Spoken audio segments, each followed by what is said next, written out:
Hello mga ma'ams! This is Miss Cortez and welcome back to my vlog. For today's video, sagutin natin ang mga tanong kung paano nga ba mag-apply ng trabaho or as a teacher dito sa Hong Kong. Una-una requirement is meron ka dapat valid passport.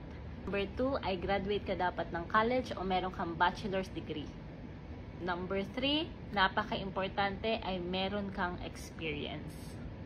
Bakit napaka-importante ng experience dito sa Hong Kong? Dahil sa kompetisyon.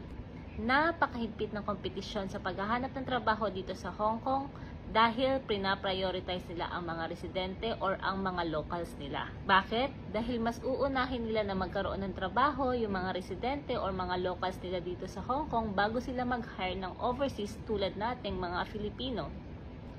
At syempre, ang school or company ay kailangan nilang mapatunayan sa immigration na kailangan kanilang i-hire at wala silang ma-hire locally, kaya kanila i-hire bilang isang teacher or isang worker or isang employee nila dito sa Hong Kong. So, kung ikaw ay nanonood na wala pang experience, pwede mo po munang i-skip ang video na to.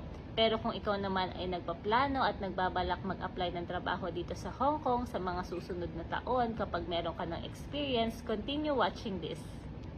Napaka-high standard pala ng Hong Kong sa mga qualifications na hinahanap nila sa mga naghahanap ng trabaho dito. Kaya isa rin sa mga requirement ay meron kang TEFL or TESOL certificate.